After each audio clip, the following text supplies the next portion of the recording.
আজকের সবার শুরুতেই আমাদের সভাপতি মহোদয় তিনি উৎসর্গাদি কর্ম সুসম্পন্ন করেছেন। তো ভান্তে যখন উৎসর্গ করেছেন একটা কথা মনে পড়ল যে রাস্তার এক পাশে একজন বৃদ্ধ লোক হেঁটে যাচ্ছেন। তো লাঠিতে ভর দিয়ে তিনি যাচ্ছেন। কিছু দূর যেতে যেতেই একটু পিছনে ফিরে তারপর আবার হাঁটতে শুরু করে। তার একজন তরুণ একেবারে যুবক, সে খুব মানবতাবাদী। দূর থেকে এই বৃদ্ধের হাঁটা দেখে মাঝে মধ্যে পিছনে ফিরে তাকানো, সে মনে করছে উনি বোধহয় রাস্তা পার হবেন, সেজন্য পার হতে পারছে না। কিছু দূর গিয়েই মূলত একটু ফিরে তাকায়, অর্থাৎ রাস্তায় গাড়ি ঠিকমতো আসা যাওয়া করছে কিনা। এই মনে করেই যুবক কোনোরূপ কথাবার্তা না বলে ওই বৃদ্ধের কাছে গিয়ে বাহু ধরে তাকে রাস্তাটা পার করিয়ে দিলেন, কিন্তু কোনো কথাবার্তা বললেন না। এখন বৃদ্ধ রাস্তার ওই পারে যাওয়ার পরে বলছে, তুমি আমাকে কেন এই পারে নিয়ে এসেছো? এখন দয়া করেই তিনি বিপদে পড়ে গেলেন। তখন বলছে, আমি মনে করছি আপনি রাস্তা পার হতে পারছেন না। বলছে, আমার থেকে কি তুমি জিজ্ঞাসা করেছো? অথবা আমি কি তোমাকে বলেছি যে আমাকে এই রাস্তাটা পার করিয়ে দাও? তখন সে বিপদেই পড়ে গেল। তো দয়া করতে এসে যেন বিপদেই পড়লাম। তো আমি এই কথাটা বলার একটা কারণ, আপনারা সবাই চিবর দান উৎসর্গ করতে আসেন। তা আমরা করি কি যে ধর্ম কথা শোনার জন্য আপনাদেরকে বসার আগে চিবর উৎসর্গটা করি পরে, যাতে অনেকটা আপনাদের মনের বিরুদ্ধে কাজ করার মতন, অর্থাৎ জিজ্ঞাসা না করেই ধর্ম কথাটা শোনাতে চাই, তারপর বসায় রেখে রেখে শেষান্তে আমরা আপনাদেরকে চিবর উৎসর্গটা করাই, যাতে জোর করে হলো শোনান। তো আজকে আমাদের শ্রদ্ধেয় সভাপতি বান্তে তিনি এক ধরনের প্রাজ্ঞতার পরিচয় দিয়েছেন যে এখন আপনার ধর্ম শুনতে চাইলেও শুনবেন, শুনতে না চাইলেও না শোনার কোনো ইচ্ছে হলে না শুনে সভাস্থল ত্যাগ করতে পারেন। অর্থাৎ বাহু ধরে জিজ্ঞাসা না করে হয়তো কোনো কাজ এখানে হবে না। তা আমি যারা মাইকে আছেন দায়িত্বে একটা পর্যায়ে রেখে দেন, এত নড়াচড়া করার দরকার নেই। আপনারা বারবার নড়াচড়া করছেন, কেউ কথা বলে শান্তি পাচ্ছে না। আপনি প্রথমে যেরকম ছিল ওইভাবে রাখেন। এগুলো আসলে মিউজিক নয়। আপনারা এইসব অনুষ্ঠানের মাইকম্যান যারা, তাতে একটা অভিজ্ঞতা লাগে। তো ওনারা কী করেন, ওই যে নাচ গান হলে কিছুক্ষণ পর সাউন্ডগুলো একটু চেঞ্জ করে। তো এটা ধর্মসভা, এখানে এক ধরনের আপনি সাউন্ডে রেখে দেন, বেশি নড়াচড়া করার দরকার নাই।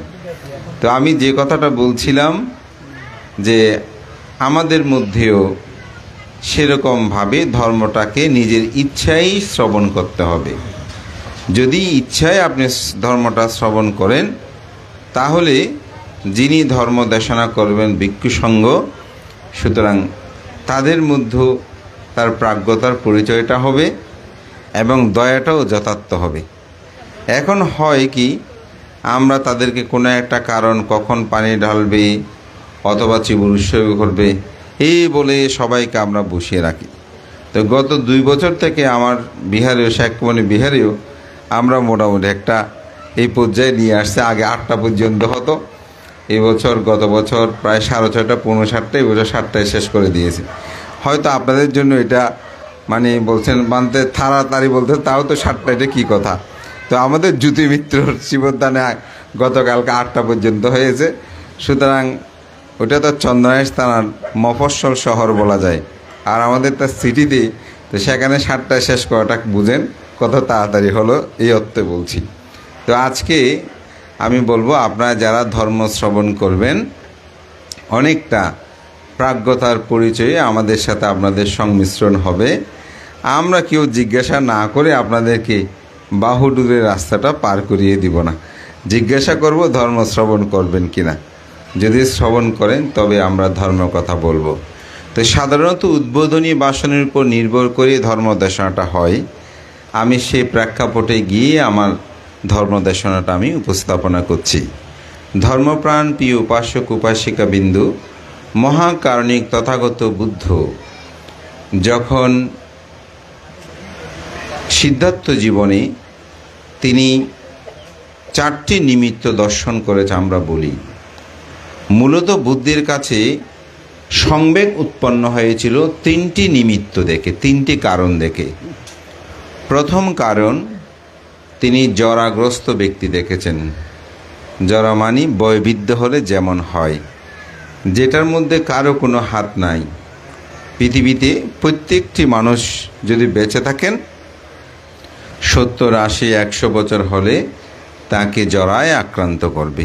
আমাদের সামনে বসা আছে, আমার পাশে বসা আছে, ওনাদেরকে জরায় আক্রান্ত করেছে, আমাদেরকেও আক্রমণ করছে। পরিবর্তন হচ্ছে আমরা। এই জরা ব্যক্তি দেখেই তথাগত বুদ্ধের সিদ্ধার্থ জীবনে তিনি সংবেগ উৎপন্ন হয়েছিল, আমি এরকম হব। দ্বিতীয় যেটা, সেটা হচ্ছে কি, তিনি একজন রোগী দেখলেন, অসুস্থ ব্যক্তি। এই অসুস্থ ব্যক্তির তার ক্রন্দন কাতরতা দেখে সিদ্ধার্থ চিন্তা করলেন আমারও এরকম হবে। এখানে আরও অনেক প্রেক্ষাপট আছে, আমি সংক্ষেপে বলছি বিষয়টা। তৃতীয়ত তিনি দেখলেন 4টা লোক একজনকে ভার করে নিয়ে যাচ্ছে, পিছনে কিছু মানুষ ক্রন্দন করছে, বিবিধ শব্দ করছে। তাদেরকে দেখে জিজ্ঞাসা করছেন এটা কে? বলে যেটা মৃত ব্যক্তি। ও, মানুষ এরকম মৃত্যুবরণ করে, এটা কি আসলে কেন হয়? তো কিছুদিন আগে আমার একজন পরিচিত শিক্ষক, তিনি আমাকে ফাং করতে এসেছিলেন একটা বিহারের। তিনি আমাকে বলছেন, ভান্তে, এই যে আপনারা ধর্ম ব্যাখ্যা বা বুদ্ধের জীবন দর্শনেও দেখি যে তিনি 29 বছর বয়সে জরাগ্রস্ত ব্যক্তি দেখেছেন, ব্যাধিগ্রস্ত রোগী দেখেছেন এবং মৃত ব্যক্তি দেখেছেন। তো 29 বছর বয়স পর্যন্ত কি মানুষ এরকম দেখে নাই? এটা কেমন কথা? এটা কি সম্ভব? তো আমাদের আধুনিক এই যুগে আমাদের ছেলে মেয়েগুলো স্বাভাবিকভাবে এরকম প্রশ্ন করবে। তবে আমি তাদেরকে 2টি পয়েন্ট বলবো। একটি হচ্ছে আজকের যে সোশ্যাল মিডিয়ায় এখানে বসে 1 মিনিটেই আপনি সমগ্র বিশ্বের খবর পেয়ে যান। আমার চাঁদগাঁও মাঝে মধ্যে ঘটনা ঘটা আমি জানি না, আমাকে ফোন করে বলে, বান্ত অমুক পাশে নাকি একটা বাসা চুরি হয়েছে, একদম আমার বিহারের পাশে। তাই বললাম কই? বলতে বান্ত এইমাত্র আমি ফেসবুকে দেখলাম, আপনাকে ফোন দিয়েছি। অথচ আমার বিহারের সাথে একেবারে লাগানো। তাহলে আমি জানি না ফেসবুকে দিয়েছে সাদা। তাহলে দেখেন কোথা থেকে বলছে? চট্টগ্রামে আরেকটা স্থান থেকে। তাহলে কত ফাস্ট আমরা। তো তখন তো এগুলো ছিল না। আর দ্বিতীয় যেটা, রাজ পরিবার, রাজশক্তি, এটা কেমন আপনারা বর্তমান প্রেক্ষাপট বুঝতে পারবেন যে যখন ক্ষমতায় মানুষ থাকে তখন মানুষ কেমন হয়। যেমন একজন মন্ত্রী মিনিস্টার যখন এখানে আসবেন বলেন, তখন রাস্তাঘাটগুলো কেমন হয়। আমাদের শহর তৈরিগুলোতে আমরা দেখি যখন কোনো রাষ্ট্রপ্রধান এই রাস্তা দিয়ে যাবে বলে দেখে রং টং করে একেবারে সুন্দর, কি মানুষ বুঝতে পারে কেন হচ্ছে, মানে মনে হচ্ছে এটা যেন ধবধবে সবসময় সাদা থাকে, ভালো থাকে, এই ধরনের। তো রাজ পরিবার সেটা তো অন্য বিষয়। যারা থাইল্যান্ড সম্পর্কে একটু জানেন, এখনও আপনি যত কথা বলবেন রাজ পরিবার সম্পর্কে তুই শব্দটাও আপনি বলতে পারবেন না। সুতরাং রাজ পরিবারেই যখন রাজকুমার সিদ্ধার্থ জন্মগ্রহণ করেছিলেন তখন তো ভবিষ্যৎবাণী করেছিল তিনি হয়তো বুদ্ধ হবেন, অর্থাৎ জ্ঞানী হবেন, প্রাজ্ঞবান হবেন, অথবা তিনি রাজা চক্রবর্তী রাজা হবেন। যার কারণে রাজা এমনভাবে নির্দেশনা প্রদান করেছিলেন শুদ্ধোদন যে কোনো ক্রমেই যেন আমার ছেলে কোনো দুঃখাতুল কোনো কিছু না দেখে। যার কারণে তিনি যখন রাজপ্রাসাদ থেকে বের হতেন তখন এইরকম দৃশ্যপটগুলো যাতে দেখা না যায় সেরকম ব্যবস্থাপনা তিনি করেছিলেন। হয়তো বলবেন মানতে ভিখারি পথে এগুলো না। আপনারা যারা ইউরোপ আমেরিকা সম্পর্কে জানেন, সেখানে কিন্তু রাস্তায় কিছু কিছু জায়গা আছে ওখানে কোনো ভিখারি যেতে পারে না। ভিখারি গেলে পুলিশে ধরে সেগুলো নিয়ে যায়।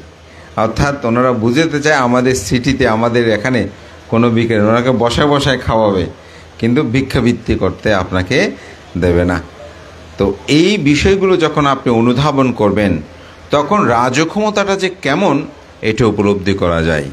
এবং আমরা দেখতে পাই যে রাজকুমার সিদ্ধার্থ এই 3টি নিমিত্ত দেখেছিলেন, কিন্তু প্রটোকল ভেঙে তিনি গোপনভাবে গিয়েছিলেন।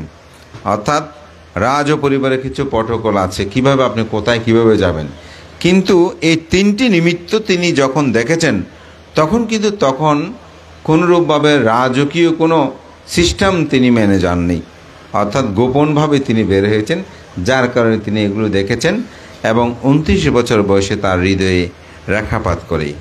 এই 3টি বিষয় যার মধ্যে উৎপন্ন হবে, কেন এমন হয়, কেন আমি জরাগ্রস্ত হব, কেন আমি বৃদ্ধ হব, কেন আমি মৃত্যুবরণ করব, এই মৃত্যু, এই দুঃখটা যখন, এই 3টি দুঃখ যার অন্তর্জগতের মধ্যে চেতনা জাগ্রত হবে, সে মানুষকে ধর্ম করতে বলতে হবে না, সে মানুষকে শীল পালন করতে বলতে হবে না, সে মানুষকে ভাবনা করতে বলতে হবে না। কেন? কারণ তিনি সেগুলো থেকে মুক্ত হওয়ার জন্য তিনি প্রচেষ্টা চালাবেন। তো রাজকুমার সিদ্ধার্থ এই 3টি দেখে তার হৃদয়ে রেখাপাত করেছিল। চতুর্থ সেটা হচ্ছে একজন সন্ন্যাসী জানতে পারলেন তিনি আত্মমুক্তির জন্য সংসার ত্যাগ করে বের হয়েছেন। তখন তিনি বুঝতে পারলেন আমাকেও এই পথ অবলম্বন করতে হবে। তিনি অবলম্বন করলেন আষাঢ়ী পূর্ণিমা তিথিতে। আপনারা জানেন রাজপ্রাসাদের তিনি গোপন পথ ধরে অবিনিষ্ক্রমণ করলেন, যেটাকে আমরা গৃহত্যাগ বলি। সেই রকম গৃহত্যাগ করেই তিনি বের হয়েছেন এবং দীর্ঘ 6 বছর কঠোর সাধনা করেছেন। কঠোর সাধনার সময়ে একজন ব্যক্তির সাথে তার দেখা হয় যখন তিনি বিচরণে বের হয়েছেন, সেটা হচ্ছে রাজা বিম্বিসার। তো বিম্বিসার তার লক্ষণযুক্ত দেখে 32 মহাপুরুষের লক্ষণ, এগুলো দেখে তাকে রাজত্ব প্রদান করতে চেয়েছিলেন। যে আপনি রাজত্ব বলেছে, না আমি রাজত্ব ছেড়ে এসেছি, আমি কোনো রাজত্ব নিতে চাই না, আমি আত্মমুক্তি লাভ করতে চাই। তখন রাজা বিম্বিসার তার কাছে প্রার্থনা করেছিলেন, যদি আপনি রাজত্ব না নেন, তবে আপনি যদি যে আত্মমুক্তি সাধনায় নিমগ্ন হয়েছেন সেটা যদি আপনি লাভ করেন, তাহলে আমার রাজ্যে আপনি ফিরে আসবেন, আমি আপনাকে পূজা অর্ঘ্য নিবেদন করব।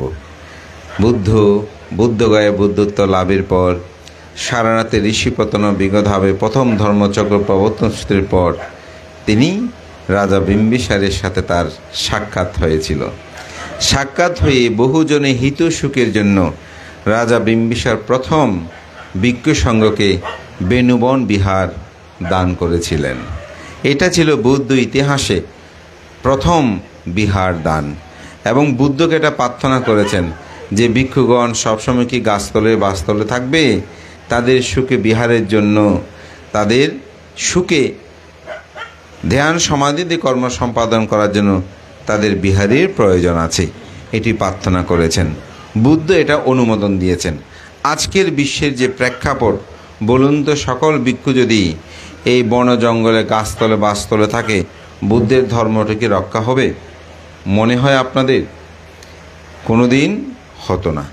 আমি মাঝে মাঝে খুব অবাক হই, বুদ্ধ কেমন প্রজ্ঞাবান ছিলেন, কেমন জ্ঞানবান ছিলেন, তার গুণ কিভাবে আসলে চিন্তা করে শেষ করা যাবে না। আধুনিক সময়ে বুদ্ধের ধর্মের প্রাসঙ্গিকতা দেখলে সেটা স্পষ্ট প্রতীয়মান হয়। দেবদত্তের সাথে বুদ্ধের যে বিরোধ, তার মধ্যে একটা বিরোধের বিষয় ছিল, দেবদত্ত বুদ্ধের কাছে 5টি প্রস্তাব করেছিলেন যে আমার 5টি প্রস্তাব আপনি আপনার বিনয়ে এটি সংযুক্ত করুন। অর্থাৎ 5টি বর প্রার্থনা করেছিলেন। কি কি? প্রথম হচ্ছে, ভিক্ষুগণ কোনো পালাসোয়াইং, তিথি শ্রদ্ধা, সঙ্গদান যেতে পারবে না। ওনারা আজীবন পিণ্ডচারণ করে জীবনযাপন করতে হবে। ভিক্ষুরা কখনো মাংসাদি ভোজন করতে পারবে না। তারা অর্থাৎ নিরামিষ যেটা, সেভাবে তাদের জীবনকে অতিবাহিত করতে হবে। ভিক্ষুগণ কোনো দায়কের প্রদত্ত চিবর, এই যে আপনার আজকে চিবর দান করছেন, এরকম কোনো চিবর গ্রহণ করতে পারবে না। শ্মশানে মশানে পরিত্যক্ত যে চিবর কাপড়গুলো থাকবে, সেগুলো চিবরে পরিধান করে তাকে ব্যবহার করতে হবে। ভিক্ষুগণ কোনো বিহারের মধ্যে থাকতে পারবে না। ভিক্ষুগণ তারা বনে জঙ্গলে, গাছতলে বাসতলে, সেখানে তারা অবস্থান করবে, ওখানে থাকতে পারবে। এরকম যে বিহার নির্মাণ করে দান করা, এরকম দান করলে সেখানে ভিক্ষুগণ থাকতে পারবে না। পঞ্চম, যে ভিক্ষুগণের যদি রোগ ব্যাধি হয়, তাহলে তৎকালীন সময়ে গোমূত্র অর্থাৎ গরুর প্রস্রাব দিয়ে অনেকে চিকিৎসাপনা করত। এইভাবে ভিক্ষুরা ওনাদেরকে বেঁচে থাকতে হবে। কোনো রোগ এরকম আজকে যে আধুনিক চিকিৎসা, এগুলো করা যাবে না। তখনও কিছু চিকিৎসা ছিল, ওগুলো করা যাবে না। এই 5টি সত্য দিয়েছিলেন। আপনারাই বলুন তো, এগুলো যদি বুদ্ধ ভিক্ষুদের বাধ্যতামূলকভাবে দিতেন, এখানে কোনো ভিক্ষুকে থাকতো? কোনো কুলপুত্র থাকতো? আপনাদের ছেলে মেয়েদেরকে কোনোদিন ভিক্ষু করাতেন? ভিক্ষুদের বলতে এটা কি কথা? বিজ্ঞানের সাথে তো মিল নাই। আমরা তো এমনি মরে যেতাম চিকিৎসাপনা না হলে। বর্তমান যে অবস্থা, থাকতো বেঁচে। কিন্তু বুদ্ধ বলছেন, না দেবদত্ত, তোমার এই প্রস্তাব গ্রহণীয় নয়। যদিও ধূতঙ্গ, 13 প্রকার ধূতঙ্গশীলে এগুলো আবার সংযুক্ত আছে একজন মানুষকে কি করতে, আরও অতি বিনিয়োগ করতে। এটাকে বলা হয় ঐচ্ছিক। অর্থাৎ যে বিষয়গুলো আপনি নিলেও নিতে পারেন, না নিলেও না নিতে পারেন, কোনো সমস্যা নেই, জেনারেল নয়। তো এরকম ধূতঙ্গশীলে এগুলো বুদ্ধ সংযুক্ত আছে। কিন্তু আপনি সাধারণগতভাবে কোনো ভিক্ষুর ক্ষেত্রে এগুলো বুদ্ধ প্রযোজ্য নয়, বুদ্ধ এগুলো গ্রহণ করে নাই। তাহলে দেখা যায় যে বিহারটা আসলে কেন প্রয়োজন। এই বিহার বুদ্ধ দান গ্রহণ করেছিলেন, এবং বেনুবন বিহার। পরবর্তী সময়ে একটা খুব সুন্দর ঘটনা, সেটা হচ্ছে অনাথ প্রেমিক সৃষ্টি। একদিন তিনি বন্ধুর বাড়িতে বেড়াতে গিয়েছেন। তো বন্ধুর বাড়িতে যখন বেড়াতে গেলেন, প্রতিবারে বন্ধুর কাছে গেলে বন্ধু তাকে সুন্দর থাকার ব্যবস্থাপনা করে দেন, সেখানে বসে আড্ডা গুজব করেন। ব্যবসার খাতিরে গিয়েছে সেখানে, এবং কথাবার্তা বলেন, আদর আপ্যায়ন করেন। কিন্তু এবার দেখা গেল শুধু ব্যবস্থাপনা ঠিকমতো করেছে, কিন্তু বন্ধুর সাথে কথা বলার সময় নাই তার বন্ধুর। সে খুব ব্যতিব্যস্ত। এভাবেই করতে করতে রাত অনেক গভীর হলো। মানসিকভাবেও তিনি খুব চিন্তিত হয়ে পড়লেন যে প্রতিবার আসলে আমার বন্ধু খুব সুন্দর করে আমার সাথে কথা বলে, আমাকে দেখভাল করে, আমাকে একসাথে বসে খাওয়া দাওয়া করায়, কিন্তু এবার আমার বন্ধু তো শুধু সেবক দিয়ে সব কিছু করাচ্ছে, তাকে তো কাছে পাচ্ছি না। আমার কোনো কারণে কি বন্ধু মনে কষ্ট পেয়েছে? বিবিধ চিন্তা মনে যা উৎপন্ন হয়।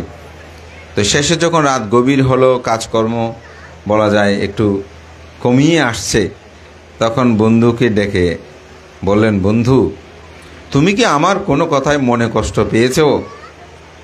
বলেছে, না বন্ধু, কোনো তো মনে কষ্ট পাইনি। বলছে, গতবার আসলাম সে সময় তুমি আমাকেও কত আদর আপ্যায়ন করলে, কিন্তু এবার আসার পর তুমি আমার সাথে দূরত্ব বজায় রেখে চলছো মনে হচ্ছে। আসলে কি হয়েছে? তোমার বাড়িতে কি কোনো অনুষ্ঠান আছে? বলছে, হ্যাঁ, কালকে অনেক বড় একটা অনুষ্ঠান আছে। তো কোনো রাজা মহারাজা আসবেন? বলছে, না, সেরকম কোনো রাজা মহারাজা আসবেন না। বলছে, রাজা মহারাজাও আসবে না? তাহলে আমার চেয়ে এত শ্রেষ্ঠ কোন ব্যক্তি যার জন্য তুমি এত ব্যতিব্যস্ত হয়ে পড়েছ? আমি তো এটা বুঝতে পারছি না। তখন বন্ধু বললেন, বন্ধু সুদত্ত, আগামীকাল আমার বাড়িতে বুদ্ধ প্রমুখ ভিক্ষু সঙ্গীকে আমি ফাং করেছি। ওনারা কালকে আমার বাড়িতে অন্ন গ্রহণ করবেন, সেজন্য আমি তাদের জন্য আহার প্রস্তুত করার জন্য ব্যতিব্যস্ত ছিলাম।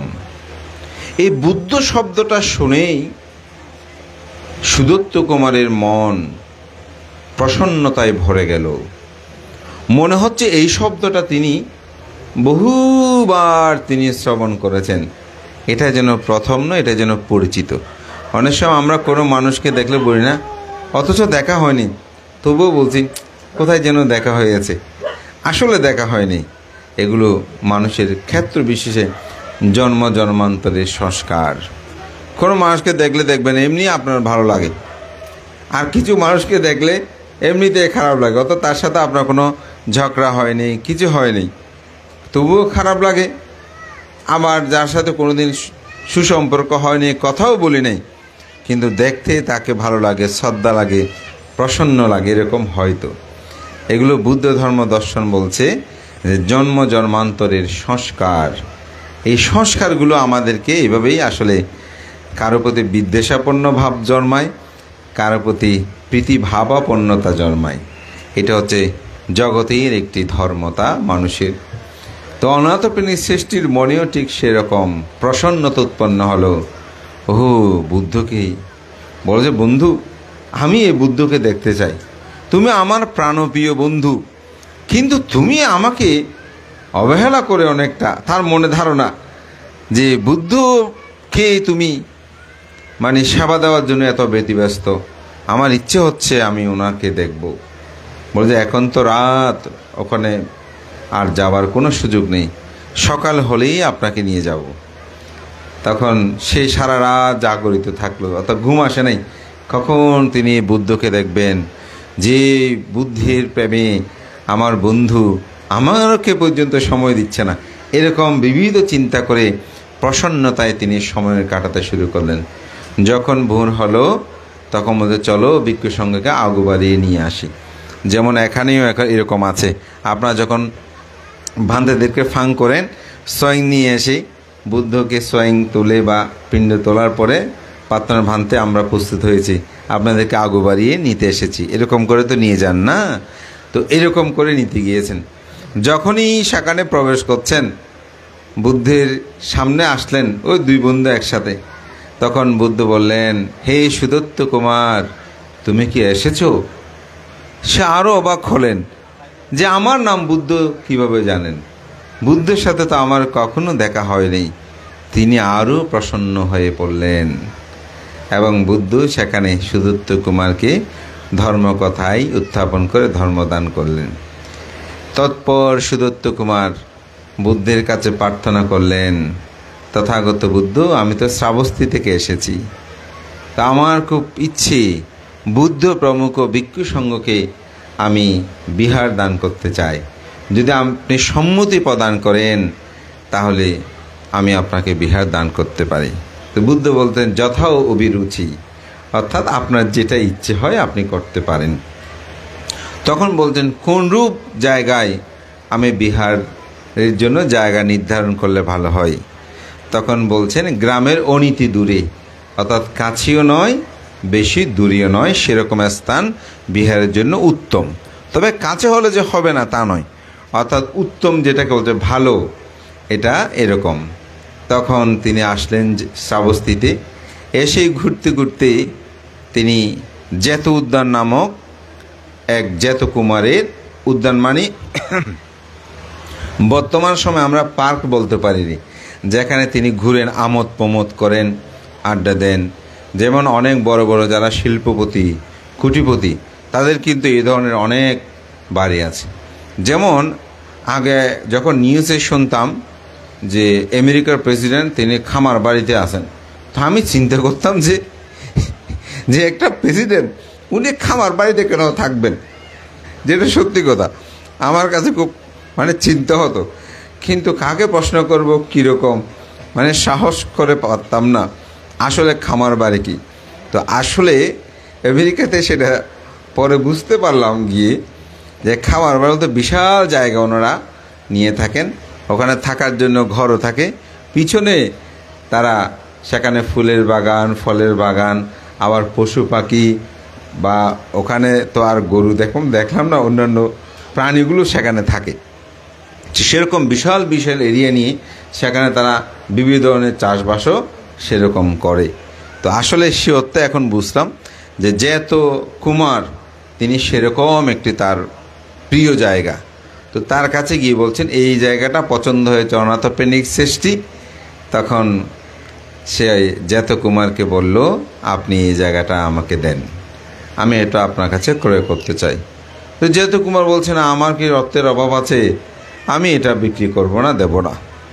তিনি বলছেন, না, জায়গাটা আমার খুব পছন্দ হয়েছে, এই জায়গাটায় আপনি দেন, যত টাকা বলবেন আমি তত টাকা আপনাকে প্রদান করব। তখন বিক্রি না করার জন্য বলছেন, ঠিক আছে, আপনি যতটুকু পরিমাণ স্বর্ণ মুদ্রা বিছিয়ে দেবেন ততটুকু পরিমাণ জায়গা আপনাকে বিক্রি করব। অনাথপ্রেমিক শ্রেষ্ঠী আর কিছু বলল না, ফিরে আসলেন। তার কোষাগারে অর্থ ভাণ্ডারে যত মুদ্রা আছে, বর্তমান আমাদের যে কাগজের টাকা সেরকম না, এটা স্বর্ণ মুদ্রা, এরকম বিবিধ স্বর্ণ মুদ্রা জ্যাতবন বিহারে অর্থাৎ জ্যাত উদ্যানে বিছাতে শুরু করলো। বিছাতে একদিন জ্যাত কুমার এসে দেখতে পেল যে জ্যাত উদ্যানের অর্ধেক জায়গা স্বর্ণ মুদ্রায় ভরে গেছে, আরও আনতে শুরু করেছে গাড়ি করে করে সেগুলো বিছিয়ে দেওয়ার জন্য। তখন জ্যাত কুমারের চিন্তা উদয় হলো যে অনাথপ্রেমিক শ্রেষ্ঠী অর্থাৎ সুদত্ত কুমার, এখানে একটা কথা বলতে হয় যে সুদত্ত কুমার কেন, আসলে ওনার মূলত নাম ছিল সুদত্ত কুমার। অনাথকে পিণ্ডদান আহার দান করত বলে তার নাম হয়েছিল অনাথপিণ্ডিক শ্রেষ্ঠী। তো সুদত্ত কুমারটা অনেকটা ভুলে গেছে, অট্ট কথায় আবার কাহিনীতে এই সুদত্ত শব্দটা সংযুক্ত আছে, কিন্তু অনাথপ্রেমিক শ্রেষ্ঠী হিসাবে তিনি সর্বাধিক পরিচিত। তখন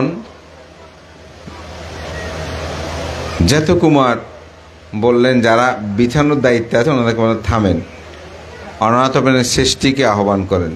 তিনি আসলেন, বলুন আপনি কি উদ্দেশ্যে, কার জন্য এত শ্রদ্ধান্বিত হয়ে এখানে আপনি কি করবেন, এই স্বর্ণ মুদ্রা বিছিয়ে দিয়ে এই জায়গাটা নিচ্ছেন? তখন তিনি বললেন, আসলে আমি মহাগুরু গৌতম বুদ্ধের আমি সাক্ষাৎ পেয়েছি, সম্যক সম্বন্ধে সাক্ষাৎ, তার জন্য আমি একটা বিহার নির্মাণ করব, সেজন্য আমি এই জায়গাটা ক্রয় করছি। তখন তার মনে চিন্তা উৎপন্ন হলো, এটি কোনো সাধারণ কি হতে পারে না।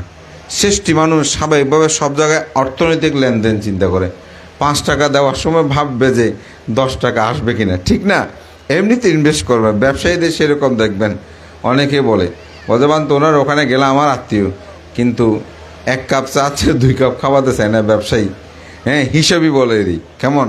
তো স্বাভাবিক শ্রেষ্ঠী মানুষ তিনি তো হিসাবে হবেন।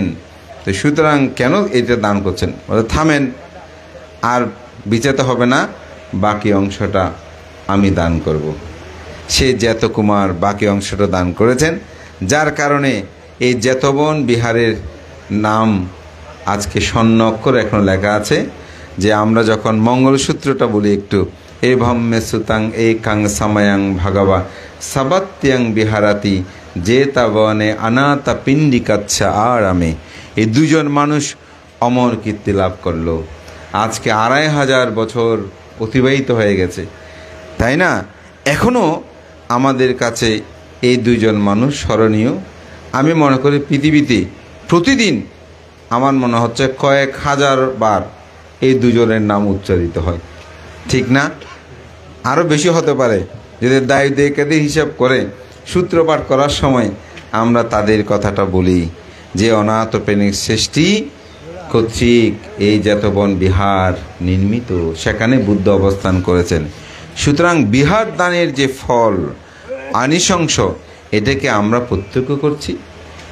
ইহজীবনে এটা দেখা যায় যে তারা কিভাবে স্মরণীয় হয়ে আছেন। তাই বিহার আসলে এটা আমাদের প্রয়োজন। ভিক্ষু সঙ্গে সুখে অবস্থান করার জন্য বর্তমান স্বধর্ম প্রচার প্রসারে বিকাশে যদি বিহার না থাকে তাহলে ধর্ম রক্ষা করা সম্ভব হবে না।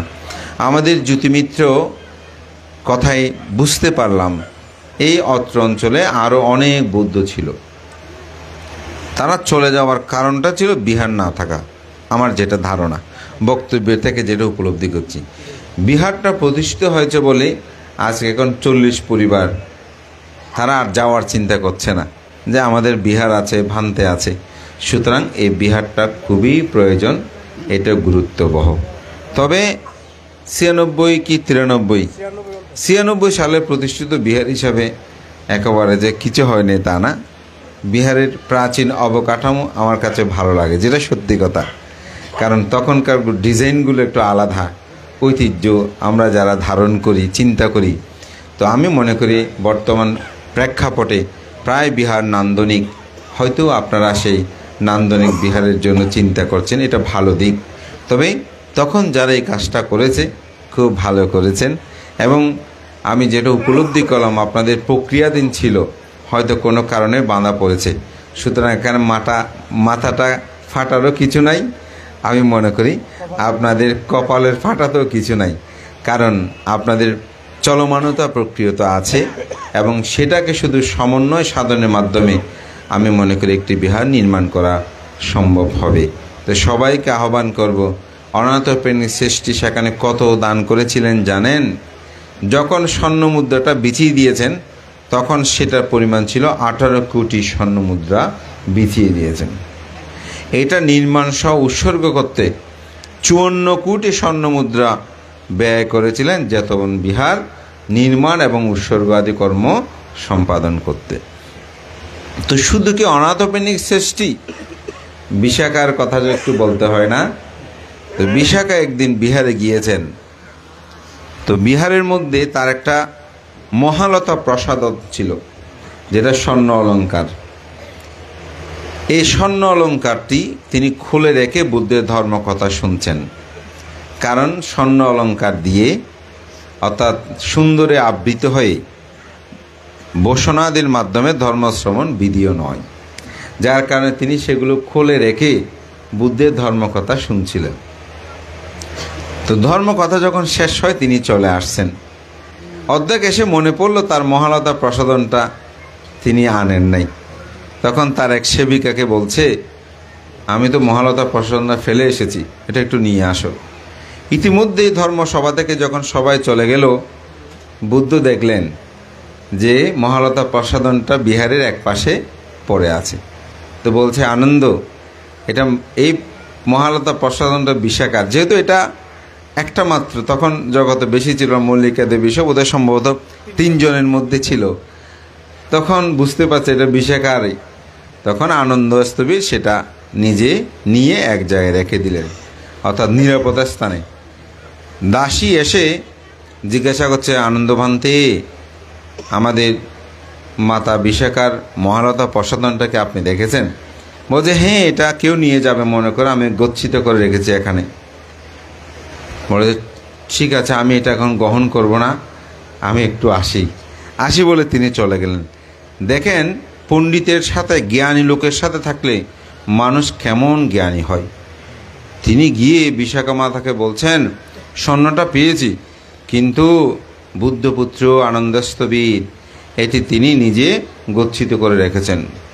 তখন বিশাখা বলছে, তো তুমি নিয়ে আসনি? বলে যে, না, যেহেতু তিনি স্পর্শ করেছেন সেজন্য আমি নিয়ে আসিনি। বলছে, হ্যাঁ, খুব ভালো করেছ। তখন তিনি সব আবার ফিরে আসলেন, এসে বলছেন, ভান্তে, এটা যেহেতু আপনি স্পর্শ করেছেন, সুতরাং আপনি এই মহালতার প্রসাদনটা আমি আর গ্রহণ করব না, এটি আপনাকে আমি দান করছি। তখন আনন্দস্তবী বলছে, ভিক্ষুদের তো স্বর্ণ অলঙ্কার গ্রহণ করা বিধিও নয়, নিয়ম নয়, সুতরাং এটা আমি গ্রহণ করতে পারবো না। তখন বলছে, ভান্তে, ঠিক আছে, যদি আপনি এটা গ্রহণ না করেন তাহলে এটার যে মূল্য সেটা দিয়ে আমি একটা বিহার নির্মাণ করে দান করব। দেখেন, শুধু ভিক্ষু স্পর্শ করেছে ওই জিনিসটা আর তিনি ব্যবহার করবে না। আর আমাদের মধ্যে বিহারের টাকা পয়সা সেগুলো কিভাবে আত্মসাৎ করবে সে চিন্তা করে। এই দান বাক্সের মধ্যে যে টাকাগুলো প্রদান করে কখনো ভেবে দেখেছেন? কাউকে দেওয়ার সময় আপনারা কপালে টাকা ঠেকিয়ে দেন, কিন্তু বিহারের দান বাক্সে, বিহার নির্মাণে বা আজকের এই কঠিন চিবর দানে এই টাকাগুলো দেওয়ার সময় কপালে নিষ্পাপ শিশুর পর্যন্ত কপাল ঠেকিয়ে টাকাটা দান করেন। তো সেই টাকা যদি, সেই অর্থ যদি, সেই সম্পদ যদি অন্য কেউ ব্যবহার করে তার অবস্থাটা কেমন হবে? কখনো কি উপলব্ধি করে দেখেছেন? যদি একটু উপলব্ধি করেন, এই টাকাকে তো আপনি আগুন মনে করবেন, আগুন। আমার একটা আত্মকথা বলি, এটা কোনো প্রশংসা নয়, বাস্তব কথা বলছে, আমার দেখা। আমি অনেকবার দেশনায় বলেছি, আমার বাবা দীর্ঘ সময় তিনি বিহার কমিটির ধর্মীয় সম্পাদক ছিলেন। এখন ধর্মীয় সম্পাদকের কাজ কম, কিন্তু তখন ধর্মীয় সম্পাদকের কাজ বেশি ছিল। বিশেষ করে ওয়াখরস তোলা, সঙ্গদান, অমুক সমুক, এগুলো সব দায়িত্ব ধর্মীয় সম্পাদকের উপর ছিল। পরবর্তীতে আমার বাবা সভাপতিও ছিলেন, কিন্তু একেবারে তিনি দীর্ঘ সময়। তো আমাদের গ্রামে পাশে একটা ধোপাচুরি বাজার বলে সপ্তাহে একদিন বাজার হয়। মানুষ সবাই ওয়াখরসগুলো সেখানে ওই বাজারে বেচা বিক্রির পরে বাবাকে খুঁজে খুঁজে দেয়।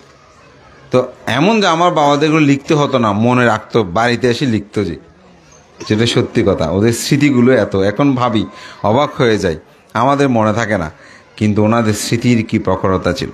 তো আমার বাবা এরকম টাকাগুলো দিলে আলাদা একটা পকেটে কাগজের প্যাকেট ছিল, ওখানে ঢুকিয়ে ঢুকিয়ে রাখত। তো মাঝে মধ্যে বাজার করার সময় টাকা ভাঙতির প্রয়োজন, তো টাকা ভাঙার জন্য আমাদেরকে বিভিন্ন দোকানে পাঠিয়ে দিত, পরিচিত বলে অমুক দোকান থেকে 100 টাকাটা ভাঙিয়ে আনো। এখন ওখানে গেলে উনি মাল বিক্রি করতেছে, ফ্রি হবে, তারপর ভাঙতি আমাকে দেবে। আমার কাছে এটা খুব বিরক্ত লাগতো। তো প্রথমে তো মেনে নিতে, যখন 9-10-এ উঠলাম একটু কাবিল কাবিল ভাব, তখন স্বাভাবিক। তো বাবাকে বলি, অমুকে টাকা দিয়ে গেছে, ওখানে তো ভাঙতি আছে, তো ওখান থেকে ভাঙতি নিতে হয়, আমাকে ওখানে গিয়ে পাঠিয়ে আপনি দাঁড় করে রাখেন। তো বাবা মৃদু স্বরে অনেক সময় বলে, যেটা বলছি সেটা করো। এখন উপরে কথা বলার তো সুযোগ নাই। আর এখনকার ছেলে মেয়েগুলো যেরকম পাল্টাপাল্টি কথা বলে, এরকম বলারও আমরা সাহস পাইনি, যেটা সত্যি কথা। তারপর গিয়ে নিতাম। যখন আমি 2-3 বার এ কথা বলেছি, একদিন আমার বাবা বাজার করে শেষ করে এসে বসে, আমিও পাশে তখন বসা। তো বাবা মাকে বলছে, কেন সেটা ওই যে খরচের টাকা দিয়েছে বিয়ের, কেন সেটা ভাঙতি করি না জানো? তাই আমি বললাম, বাবা কেন? বলছে, আজকে তো বাজার গেলাম, ভাঙানোর ইচ্ছা আসবে, যখন এটা ভাঙতিগুলো করব, একদিন মনে হবে টাকা তো এখন আমার নাই, এখান থেকে খরচ করি, বাড়িতে গিয়ে পূরণ করে দেব। বলতে এই চেতনাটা উৎপন্ন হবে। আবার কিছুদিন পর মনে হবে না, 2-4 করে একটু হিসাবটা মিলিয়ে দিলে হয়ে যায়, এখানে আর তেমন কি, ওদের সেটা উৎপন্ন হবে। যার কারণে যেন আমার চিত্ত সেদিকে না যায়, সেজন্য আমি এগুলো ভাঙাই না। আমি 9-10-এ পড়ুয়া, বাবা বলেছে, এগুলো আমার কাছে কোনো যুক্তি মনে হয়নি, সোজা কথা যেটা, আচ্ছা বলেছে মেনে নিলাম। কিন্তু আমার পবিত্র ভিক্ষু জীবনে আসার পর আমি সেটা উপলব্ধি করলাম না। আমার বাবা আমাদের মতন হয়তো স্কুল, কলেজ, বিশ্ববিদ্যালয়ের বিশাল লেখাপড়া না করলেও, কিন্তু তাদের যে ধর্মজ্ঞান, এই ধর্মজ্ঞানটা তারা নিজেদের জীবনে উপলব্ধি করে নিয়েছেন। আমি আজকে সকালেও সেদিনও বললাম, আসলে ডক্টর BM বড়ুয়া এশিয়ার প্রথম ডিলিট, তিনি একটি কথা বলেছেন, তার কথাটা আমার হৃদয়ে দাগ কেটেছে। একটা হচ্ছে ধর্মচিন্তা, আর একটি হচ্ছে বুদ্ধ চিন্তা। ধর্মচিন্তা কি? এই যে অনাহত প্রাণীর সৃষ্টি, এটা করেছে, ওটা করেছে, আমরা আপনাদেরকে বলছি না, এটা হচ্ছে ধর্মচিন্তা। এগুলো ধর্মের মধ্যে ত্রিপিটকে আছে। আর বুদ্ধ চিন্তা কি? বুদ্ধ চিন্তা হচ্ছে দুঃখ আছে, দুঃখের কারণ আছে, দুঃখ নিরোধ আছে, দুঃখ নিরোধের উপায় আছে। এইটাকে অন্তর্জগতের মধ্যে জাগ্রত করে সেটার প্রকৃত সত্যটাকে প্রত্যক্ষভাবে দর্শন করা, এটাকে বলা হয় বুদ্ধ চিন্তা। আর কঠিন চিবর দান, এটা নাগিতস্তবীর এটা করেছেন দীর্ঘ, এই কথাগুলো এগুলো হচ্ছে ধর্মচিন্তা। তো ধর্মচিন্তাটা বিশ্বাসের উপর বেশি প্রতিষ্ঠিত, বিশ্বাসটা বেশি প্রাধান্য পায়। এটাকে যদি আরও একটু সহজ করে শাস্ত্রীয়গতভাবে বলি, শ্রদ্ধাটা বেশি প্রাধান্য পায়।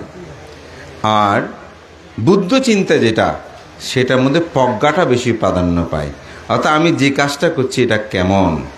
তো সেই কারণে আমি যেটা বলছি যে বিহার, এই সম্পদ, এগুলো আমরা অনেকে কী করে আত্মক্ষ, কিন্তু ভাবি না এই টাকাটা কিভাবে তিনি স্পর্শ করে, কি শ্রদ্ধায় তিনি দিচ্ছেন, আমি কিভাবে সেটা ব্যবহার করছি। তাই একটি বিহার যদি আমি বলবো, যেন এই সম্পদগুলোকে আমরা হরণ না করি, এই সম্পদগুলো যেন আমরা কোনো কারণে নষ্ট না করি। বিহারে আসলে দেখবেন সুইচটা দেওয়ার সময় এমনভাবে দেবে যেন এটা সার্বজনীন। নিষেধ করলে বলে যে আমাদের তো সমস্যা বেশি, সবসময় বিভিন্ন মানুষজন আসা যাওয়া করে, নিষেধ করে বলছে না অসুবিধে কি, ঠিক করলে আমরা করে দেব। অথচ 10 জনের সম্পদ সেগুলো নষ্ট হচ্ছে না। এই বিষয়টা আমাদের সজাগ দৃষ্টি রাখা দরকার। তো যে কথাটা বলছিলাম যে বিশাখা তিনি বলছে না এটা আমি গ্রহণ করব না, তখন 9 কোটি তার মুদ্রা, ওই স্বর্ণ অলঙ্কারের নাম ছিল। তো 9 কোটি স্বর্ণ মুদ্রা ব্যয় করে বিশাখা পূর্বারাম বিহার নির্মাণ করেন এবং উৎসর্গ সহ এটা 18 কোটি স্বর্ণ মুদ্রা ব্যয় করে বিশাখা পূর্বারাম বিহার দান করেছিলেন। তো আমরা হয়তো বিশাখা অনাথপ্রেমীর শ্রেষ্ঠী নয়, কিন্তু আমরা তো সেরকম না হলেও পারি না, আমরা যেন পুণ্যকর্ম সম্পাদন করতে, আমাদের সাধ্য অনুসারে দান করতে অবশ্যই পারি। তা আমি বলবো আজকে যে এখানে অবশ্যই এই বিহারটা প্রয়োজন। কেন, একটা বিহার যদি থাকে এটি আমাদেরকে অনেক কিছু বহন করে। কীরকম, একটা মানুষ যদি বেড়াতে আসে, চলেন একটু বিহারে যাই, আমাদের বিহারটা দেখিয়ে আনি। মনটা খারাপ, ঘরে ঝগড়া হয়েছে উপাসিকার সাথে বা উপাসকের সাথে, যাক একটু বিহারে যাই। বিহারে গিয়ে বুদ্ধের সামনে গেলে মনটা ভালো হয়, বান্তের সাথে এই সেই ধর্মীয় আলাপ করলে মনটা প্রসন্ন হয়। একটি বিহার আমাদের সবাইকে একতাবদ্ধ করে। আজকে দেখেন সবাই একসাথে হয়েছেন, যদি বিহার না থাকতো কোনো আয়োজন, এখানে অনেক মানুষকে আমি চিনি, তারা অনেকে রামও বিভিন্ন জায়গায় এসেছেন, আমার মনে হচ্ছে কঠিন চিবর দান সেই জন্য এসেছেন। এমনি নিমন্ত্রণ করলে আত্মীয় স্বজন ছাড়া তারা আসতো না, কিন্তু অনেকে আজকে তো আত্মীয় স্বজন নয়, তবুও কঠিন চিবর দান এই উপলক্ষ করে এসেছেন। আমাদের শ্রদ্ধাবতী উপাসিকা সুমিবুর রিকসন, ওনারা বলছেন না এই বিহারে আমরা কঠিন চিবর দান করব। ওনাদের জানতে পারলাম এখানে এসে, ওনাদের বাড়ি অন্য জায়গায়, কিন্তু এখানে এসে, তাহলে বিহারটা যদি না থাকতো এটি কোনোদিন সম্ভব হতো না। একজন সরকারি প্রতিনিধি আসছেন, একজন চেয়ারম্যান, উপজেলা চেয়ারম্যান, এমপি, মিনিস্টার আসছেন, কোথায় যাবেন? তিনি এসে প্রথমে যোগাযোগটা করেন বিহারে, যে বিহার অধ্যক্ষ ভান থেকে মুখ্য বলেন আপনার কোনো একটা অসুবিধা হয়েছে, একজন ভিক্ষু সেখানে দাঁড়ালে সেটার অনেক সমাধান। আমাদের প্রজ্ঞানন্দ সে অনেক কাজ করেছেন ভিতরে ভিতরে। আমরা হয়তো ধর্মদর্শনা করি, বিভিন্ন ক্ষেত্রে কাজ করি, কিন্তু তিনি বিশেষ করে কক্সবাজার অঞ্চলে তার অসাধারণ, কিন্তু সে একটা সেরকম রামু সীমা বিহারের মতো একটা কেন্দ্রীয় বিহারে ছিলেন। আমাদের পরম শ্রদ্ধে 21শে পদপ্রাপ্ত প্রাতঃস্মরণীয় পুণ্যপুরুষ শ্রদ্ধে সত্যপ্রিয় ভান্তের ছায়াতলে ছিলেন। সেখানে থেকে তার দক্ষতা, সাহসিকতা সেগুলো তিনি অর্জন করেছেন, সেটা একটি আইডেন্টি তিনি বহন করে চলেন। আজকে তিনি কাজ করছেন, সেজন্য বিহারের গুরুত্বটা কিন্তু কম নয়। এবং আমি মনে করছি যে এই গ্রামের উপর চাপিয়ে দিয়ে আমাদের যার যার স্ব অবস্থান থেকে এটি কাজ করা দরকার। আপনি কাউকে পিছিয়ে রাখলে আপনি কষ্ট পাবেন, সবাইকে একসাথে নিয়ে সামনে এগিয়ে আমাদেরকে চলতে হবে। সেজন্য বিহার দান সর্বদান সমন্বিত হয়। আমরা বলছি কঠিন চিবর দান শ্রেষ্ঠ দান। তো আজকে এখানে একটি বস্ত্রাদি দান এই শব্দটা নিয়ে আমি একটু বলতে চাই, আপনাদের শুধু নয়, আমরা যারা ভিক্ষু সংঘ আছি এই শব্দটা ব্যবহার করে তাদের উদ্দেশ্যেও আমি একটু বলতে চাই।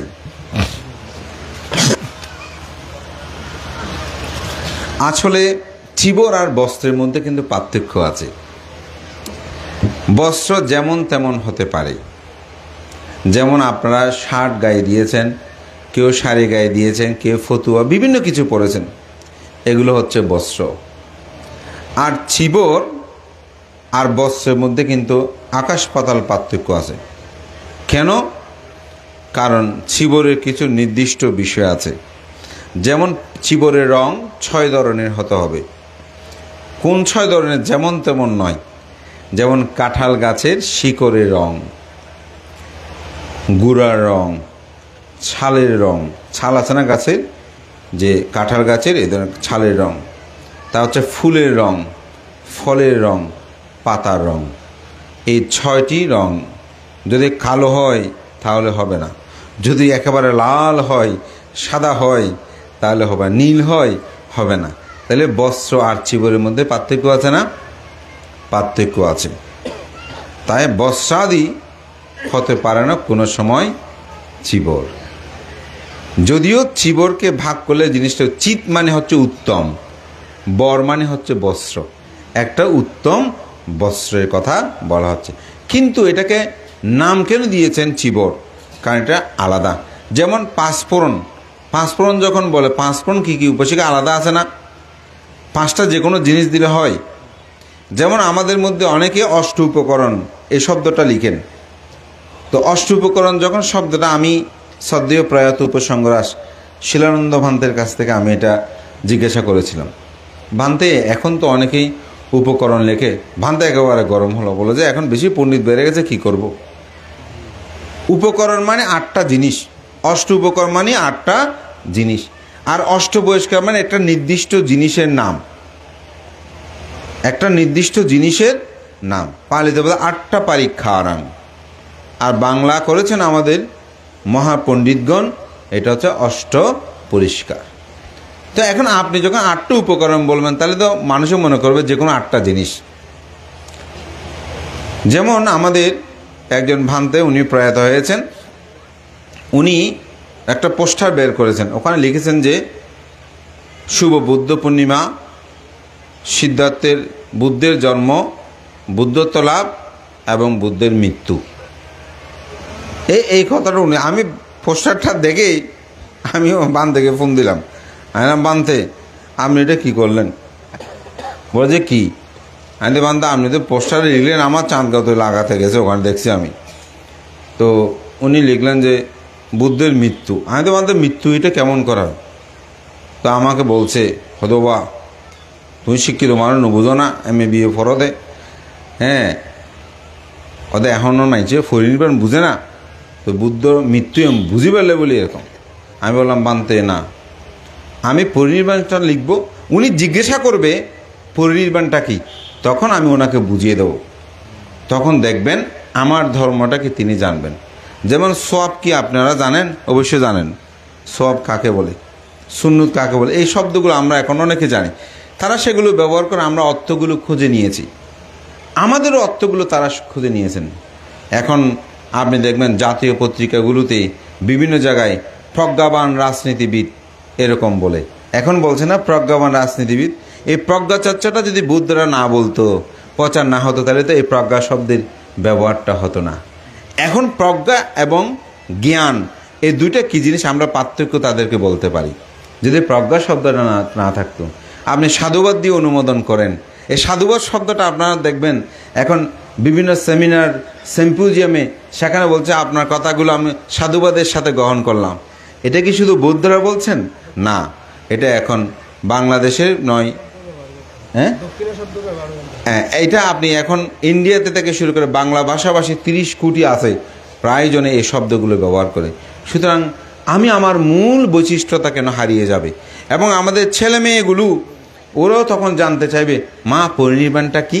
তখন আপনি বুঝাবেন মৃত্যু মানে তিনি বারবার জন্মগ্রহণ করে, আর পরিনির্বাণ মানে তিনি আর পুনর্বার জন্মগ্রহণ করে না। তাহলে দুটার মধ্যে পার্থক্য হয়। তাহলে নির্বাণটা তিনি জানতে পেরেছেন, এই নির্বাণটা জানতে পেরে তার মধ্যে একটা সংস্কার উৎপন্ন হবে। ও নির্বাণটা কি? গতকালকে আমার বিহারে একজন হিন্দু ভদ্রলোক একটা চিবর দান করতে এসেছেন, তো চিবরটা তিনি আমাকে গুছিয়ে দেবেন। তা আমি ওনাকে বললাম, বাংলাতে বলে দিয়েছি যে আমি ভিক্ষু সংঘের উদ্দেশ্যে এটা দান করছি। এই দানের প্রভাবে ওনাকে বলতেছি আমার দুঃখ ভয় অন্তরায় রোগ ব্যাধি সব দূরীভূত হোক। তা বলছে নির্বাণ লাভের হেতু। সে নির্বাণ কি বুঝে না, কিন্তু আমি এটা বলেছি হয়তো তার কোনো পুণ্য চেতনা অথবা আমার প্রতি কোনো শ্রদ্ধান্বিত হয়ে তিনি চিবর দান করতে এসেছেন। এই মুহূর্তে যদি আমি নির্বাণ শব্দটা তার মুখ দিয়ে অন্তপক্ষে উচ্চারণ করাতে পারি, হয়তো ভবিষ্যৎ জন্মে এই নির্বাণ সন্ধানে তার জীবনটা হবে, একটা সংস্কার তার মধ্যে উৎপন্ন হবে। সেজন্য আমি বলবো যে এই বস্ত্রাদি দান এটার চেয়ে আমি মনে করি চিবর দান বা বস্ত্রের মধ্যে শ্রেষ্ঠ এই বিষয়টা আমরা না এনে চিবরটা বলি। তাতে তারা জিজ্ঞাসা করবে চিবরটা কি, কারণ বস্ত্র আর চিবরের মধ্যে কিন্তু পার্থক্য আছে। এবং অষ্ট উপকরণ শব্দগুলো ব্যবহার না করে আমরা যেন অষ্ট পরিষ্কার ব্যবহার, তখন জিজ্ঞাসা অষ্ট পরিষ্কারটা কী, তখন আমরা বুঝাবো ভিক্ষুদের ব্যবহার্য যে দ্রব্যগুলো থাকে, যেখানে স্যাবাক তাকে গায়ে চিবর পরিধান করে, এগুলো নিয়ে স্যাবাক, খুর, কটিবন্ধনী, জল ছাঁকনি, তারপর সুই সুতা, এগুলো যখন থাকে এটাকে বলা হয় অষ্ট পরিষ্কার। যেমন অষ্টধাতু, অষ্টধাতু বলতে আটটা যে কোনো পদার্থ নাকি, ওখানে নির্দিষ্টতা আছে। ঠিক আমাদেরকে সেই বিষয়গুলো কিন্তু উপলব্ধি করতে হবে। তা আমি ঢুকতে যখন দেখলাম বস্ত্রাদি রাজ, আমার কাছে এটা বিধিও মনে হয়নি। যদি কারো বিধিও মনে হয় আমি তার সাথে এই বিষয়ে আলাপ করতে পারি। তো যাই হোক, আমি যেটা বলছি যে একটি বিহার যখন নির্মিত হয়, সে বিহার নির্মাণের সাথে সাথে আমাদের বহুবিধ কর্ম সম্পাদিত হয়। যেমন আছে কঠিন চিবর দান। তো কঠিন চিবর দানটা আসলে কি? যে বিহারে ভিক্ষু ত্রৈমাসিক বর্ষাব্রত যথাযথভাবে উদযাপন করবে এবং প্রবারণা কর্ম সম্পাদন করবেন, তিনি এই কঠিন চিবর লাভ করতে পারবেন। যদি তিনি তার সম্পাদন না করেন তাহলে তিনি কঠিন চিবর লাভ করতে পারবেন না। তাহলে বিহার না থাকলে ভিক্ষু কোথায় বসবাস অধিষ্ঠান করবে? ভিক্ষু যদি বসবাস অধিষ্ঠান না করে তাহলে আপনি কঠিন চিবর কোথায়, কাকে দান করবেন? তো কঠিন চিবর দান যদি আপনি করতে না পারেন তাহলে আপনি দুঃখ থেকে কিভাবে মুক্তি লাভ করবেন? কারণ বুদ্ধ পাটীয়বাসী 30 জন ভিক্ষুকে উপলক্ষ করে কঠিন চিবর দানের আনিশংস যখন ব্যাখ্যা করতে অনবতপ্তে সহস্র পদ্মপুরীতে তিনি গমন করেছিলেন। সেখানে 500 অরহৎ ভিক্ষু, এগুলো সর্ববিজ্ঞ সাধারণ কোনো মানুষ বা ভিক্ষু নয়। তাদের সম্মুখে তথাগত বুদ্ধ ভিক্ষু সংঘ বললেন, হে ভিক্ষুগণ, তোমাদের মধ্যে কেউ কি আছে কঠিন চিবর দান করেছ এরকম আনিশংস? তখন নাগিতস্তবী বললেন যে তথাগত বুদ্ধ যে কাঠিনা দানাং দাত্তওয়ানা সাঙ্গে গুণবারুত্তমে ইততিংস মহাকাব্যে নাভিজা নামি দুর্গাতিন। আমি 30 কল্প পূর্বে শিখি বুদ্ধের সময়ে একখানা কঠিন চিবর দান করে আমি এই পর্যন্ত অর্থাৎ 30 কল্প নরক দুর্গতিতে গমন করি নাই। তাহলে এই কঠিন চিবর দানের আনিশংসটা কেমন? আমি একটা কথা ভাষণ করেছি, বুদ্ধ পাচ্ছে কা বুদ্ধ সাবাকা সাবি সাব্বাস এতেই না আজ্ঞাদানে না পাত্থাতে আমাতাং পাদাং। বুদ্ধ হতে হলে, পাচ্ছে কা বুদ্ধ হতে হলে, তাকে অরহৎ হতে হলে তাকে অবশ্যই এই কঠিন চিবর দানকর্ম সম্পাদন করতে হবে। তাহলে কঠিন চিবর দানটা এই গাথা অনুসারে যারা বিমুক্তি লাভ করবে তাদের জন্য বাধ্যতামূলক নয়, অবশ্যই এটা আমাদেরকে জীবনে কোনো না কোনো সম্পাদন করতে হবে। বুদ্ধ নিজেই বলেছেন, আমি যখন সঞ্জয় ব্রাহ্মণ হয়ে জন্মগ্রহণ করেছিলাম তখনও আমি এই কঠিন চিবর দানকর্ম সম্পাদন করেছি, রাজ চক্রবর্তী রাজা হয়েছি। এভাবে বুদ্ধ কঠিন চিবর দানে আনিশংস ব্যাখ্যা করেছেন। শুধু তা নয়, বুদ্ধ বলছেন সাব্বা দানাং দাদান্তে না আসমিং পাঠা বিমান্ডালে এই কাস্যা কাটিনা দানাস্যা কালাং নাঘান্তে সোলাসিং। যে পৃথিবীতে যত দানীয় দ্রব্য আছে এগুলো পৃথিবীর স্তূপ করে যদি কেউ দান করে, তথাপি একখানা কঠিন চিবর দানের 16 ভাগের 1 ভাগ হবে না। তাহলে এই কথাগুলো কিন্তু ধর্ম চিন্তা, অর্থাৎ আপনাকে একটা শ্রদ্ধার উপর এটাকে বিশ্বাস করেই নিতে হবে। তো এইটাকে আমি কিভাবে বুদ্ধ চিন্তা দিয়ে দেখব? এটাকে তো বুদ্ধ চিন্তা দিয়ে দেখতে হবে। বুদ্ধ চিন্তা নিয়ে যদি দেখতে হয়, দেখার একটা পথ আছে। সে দেখার পথটা হচ্ছে আর্য আট্টাঙ্গিক মাঘ্য সাত্থানাং বিশুদ্ধিয়া। সত্যদের বিশুদ্ধির জন্য একমাত্র পথ হচ্ছে আর্য অষ্টাঙ্গিক মার্গ। এই বিষয়ে আমি একটু আলোচনা করে আমার দেশনার শেষান্তে যাব। এই ধর্ম চিন্তাটা চেয়েও বুদ্ধ চিন্তাটা গুরুত্বপূর্ণ, যেটাকে অনেকে বৌদ্ধ দর্শন বলে অথবা অভিধর্ম কথা বলতে পারে। তো ভগবান তথাগত বুদ্ধ প্রথমে মানুষকে একটি দুঃখ সত্যের কথা বলেছেন, যেটাকে বলতে দুঃখই আনা। দুঃখ কি? দুঃখটা কি আসলে? দুঃখ কি আমরা বুঝি, কিন্তু আমাদের বুঝাটা হালকা, কিছুক্ষণ থাকে কিছুক্ষণ থাকে না। কোনো মানুষ যখন মৃত্যুবরণ করে, মৃত্যু অনুষ্ঠানে গেলাম, ও মন প্রাণটা কেমন, মানুষটা কেমন ছিল, তিনি এখন মৃত্যুবরণ করেছেন, কী হবে জীবন। আসলে সব অসার অসার অসার। এই মৃত্যু অনুষ্ঠান শেষ করে যখন বাড়িতে ঢুকতেছি, ঢুকার সময় দেখলাম আমার জায়গায় একজন 1 ইঞ্চি খুঁটি মারার সময় আমার ভিতরে ঢুকে গেছে। তখন ঝগড়া বিভেদ শুরু করে দিলাম। ওই চিন্তাটা আছে আর নাই। এখন বলছে কেন এটা নিয়েছো বলে, তার সাথে কোনোরূপ কথাবার্তা না বলে সেগুলো আমি নিজেই ব্যাঙের চুরে চুরমার করে দিলাম। তাহলে অনিত্য চিন্তা হলো? হয় নাই। কেন হয় নাই? একটা মোহ আবরণ আবৃত করে আমাদেরকে এমনভাবে রাখে, বুঝার পরেও আমরা সেটা পালন করতে পারি না। ওই ডায়াবেটিস রোগীর মতো, সুগারযুক্ত খাদ্য খেলে সমস্যা হবে জানি, কিন্তু তবুও বলি যে একটু খেয়ে নিই। আমাদের এরকম সমস্যা। ডাক্তার বলছে এটা সেটা খাবেন না। এখন উপাসক নিয়ে আসতে বানতে, উপাসিকা সারা রাত জেগে রান্না করছে, একটু করে নেন না। তা আমরা বলছি আর কী হবে, শ্রদ্ধা করে যে শ্রদ্ধায় আর কী করবো। নিতে গিয়ে নিজের জীবন শেষ। দেখেন না, প্রায় আমরা ভিক্ষু, এই কোলেস্ট্রল এগুলোকে অসুস্থ কেন? এটাও মোহ।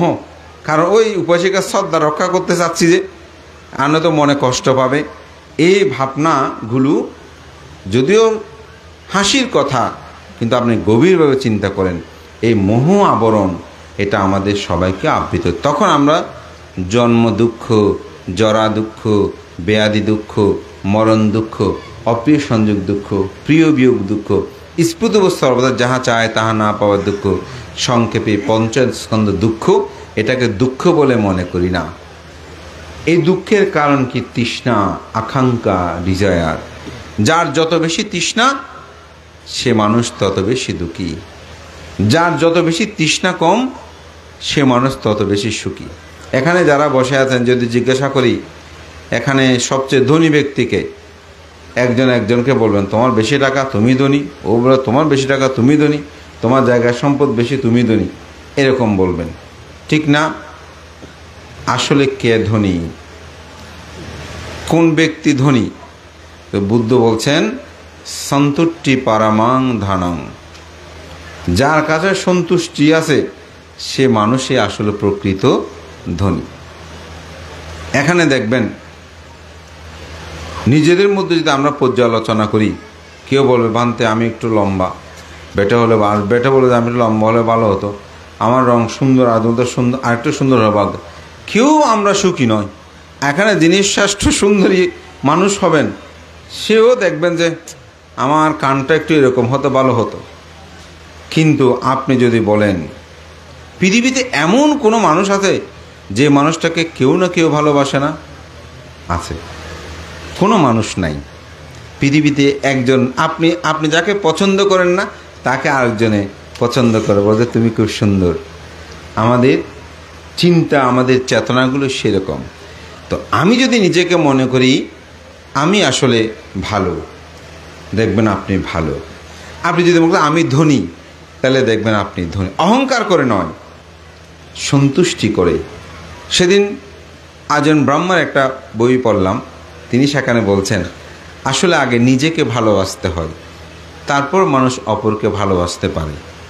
তো আমি চিন্তা করলাম এটা কি বুদ্ধের কথা? বুদ্ধ কি বলছেন? জাগ্রত হয়ে নিজে অপরে জাগাও, দান্ত হয়ে ধর্মনীতি অপরে শিখাও।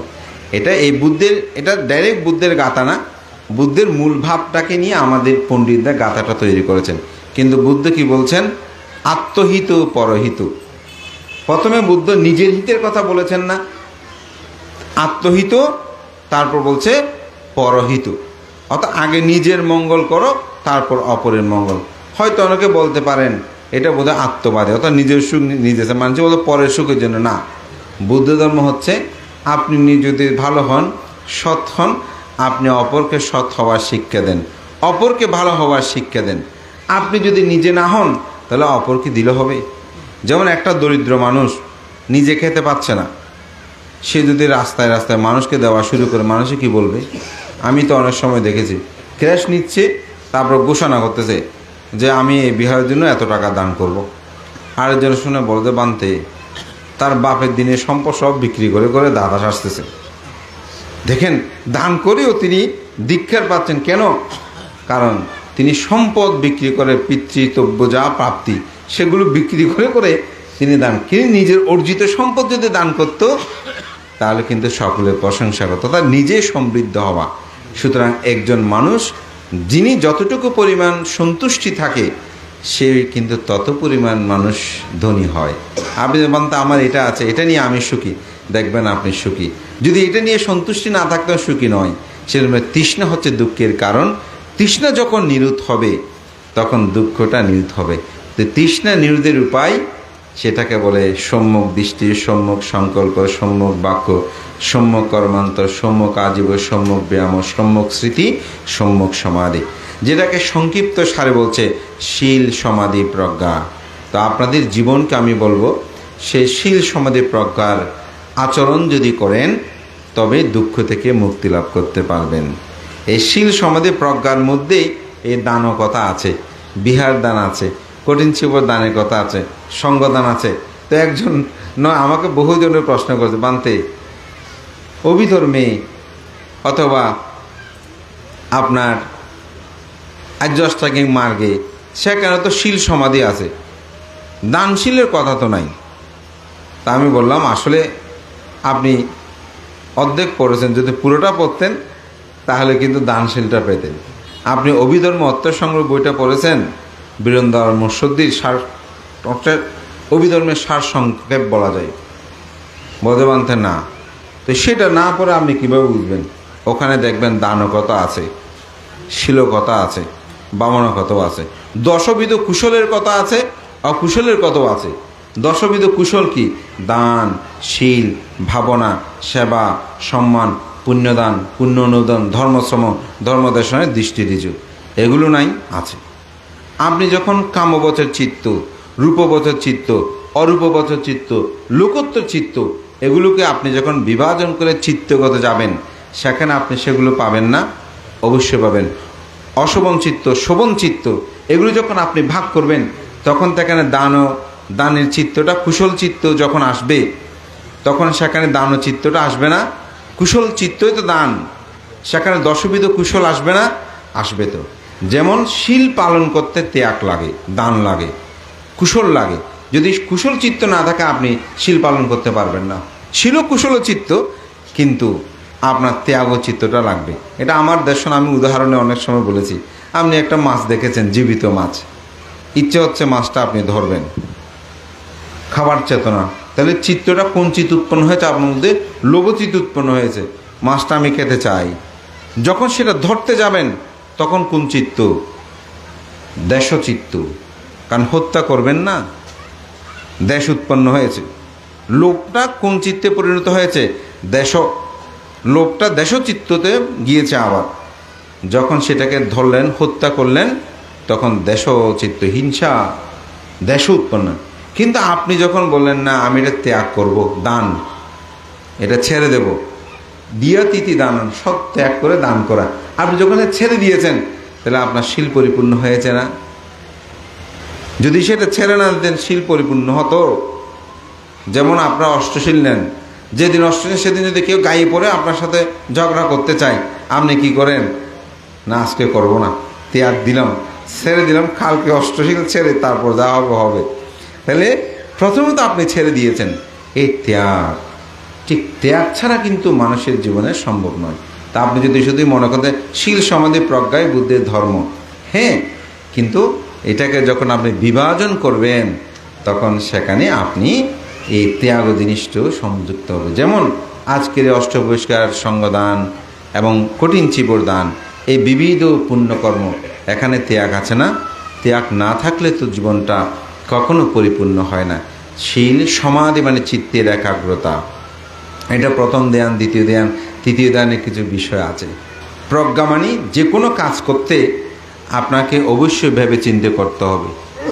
যদি আপনি জিজ্ঞাসা না করে করেন, ওই যে বৃদ্ধ ব্যক্তিকে রাস্তা পার করিয়ে দিয়ে বিপদে পড়েছেন, ঠিক আপনি যদি বিচার বিবেচনা করে দান না করেন, তাহলে কিন্তু আপনি যথার্থ ফল লাভ করতে পারবেন না। এই কঠিন চিবর দানের মধ্যেও এখানে বিশাল একটি প্রজ্ঞার বিষয় আছে, বিশাল একটি সন্তুষ্টির বিষয় আছে, বিশাল একটি ত্যাগের বিষয় আছে। কীরকম? এটা বিনয়ের সাথে সম্পর্কযুক্ত। আপনারা যে কঠিন চিবরটা দান করবেন, এই কঠিন চিবর দান সঙ্গকে উপলক্ষ করে দান করবেন। সঙ্গ গ্রহণ করার পর এটা বিনয় বিবেচনা করবে যে ভিক্ষুর উদ্দেশ্যে এই কঠিন চিবরটা দান করবে তিনি পাওয়ার যোগ্য কিনা। যদি যোগ্য না হয়, তিনি যদি বর্ষাপাত যথাযথ উদযাপন না করেন, তাহলে তার পক্ষে তাকে এটা সঙ্গ প্রদান করবে না। এবং এটি তিনি গ্রহণ করার সময় তাকে অবশ্যই নির্লিপ্তভাবে কোনরূপ আকাঙ্ক্ষা ছাড়া, এটা অর্থাৎ তৃষ্ণা ছাড়া এই চিবরটা গ্রহণ করতে হবে। তিনি যদি বলেন যে না আমাকে এই চিবরটা দেন, এটা সুন্দর, তাহলে এটা কঠিনে আশ্রয় করা যাবে না। বিনয়ের সাথে সম্পর্কযুক্ত, এই কারণে এই কঠিন চিবর দানের গুরুত্ব। বিনয়ের কারণে এটা কঠিন। আর চিত মানে চিব উত্তম, বর মানে বস্ত্র, আর দান মানে ত্যাগ। এই ত্যাগময় কর্ম আমাদের জীবনে অবশ্যই প্রয়োজন। তো আমি মনে করি আজকে আমাদের শ্রদ্ধাবতী উপাসিকা সুমি বড়ুয়া এবং রিকসন বড়ুয়া, তারা অত্যন্ত প্রধান দাতা হয়ে আজকের এই দানকর্মগুলো সম্পাদন করছেন। আপনারা সবাই সম্পৃক্ত থেকে এটা একটা উত্তম দানময় কর্ম। তাদের মধ্যে যে চেতনাবোধটা জাগ্রত হয়েছে, এটাকে আমি সাধুবাদ জানাই। এবং আপনারাও যে তাদেরকে অগ্রে রেখে আপনারাও যে পুণ্যকর্ম সম্পাদন, যে সবাই সম্পৃক্ত হয়ে এই পুণ্যকর্ম সম্পাদন করছেন, আমি এটাকে সাধুবাদ জানি। অন্তর্জগতের মধ্যে শ্রদ্ধাটা আনয়ন করুন। আজকে এখানে মহান ভিক্ষুসঙ্ঘ উপস্থিত হয়েছেন। আমি মনে করি যদি আপনার প্রকৃত শ্রদ্ধা জাগ্রত করতে পারেন, তাহলে এর আনিশংস যথার্থভাবে লাভ করতে পারবেন। অনেকে আমাদেরকে প্রশ্ন করে, বান্তে আমরা তো প্রতি বছর কঠিন চিবর দান করি, আমরা কি যথার্থ ফল লাভ করতে পারবো? তা আমি বলবো, গ্রহীতা কে কি এই বিষয়গুলো সঙ্গ নির্ধারণ করবে, কিন্তু আপনি যা দাতা, আপনার অন্তর্জগতে গভীর শ্রদ্ধাটা আনয়ন করবেন। আপনারা জানেন, যখন শিবুলিয়াস্তবীর জন্মগ্রহণ করে, তখন মহিলী কুমার 7 দিন ধরে দান করার জন্য তার স্ত্রী প্রস্তাব দিয়েছিল তাহাকে। তো বুদ্ধের কাছে গিয়ে যখন প্রার্থনা করে, বুদ্ধ আমি আগামীকাল থেকে 7 দিন পর্যন্ত দান ধর্ম করতে চাই, তখন বুদ্ধ বলছেন আমি তো ফাং গ্রহণ করতে পারবো না, আমার অন্যত্রে ফাং আছে। কার বলে যে মহামগ্গলায়নের দায়ক। তখন যদি তিনি সেটা পরিবর্তন করে তাহলে পারবো।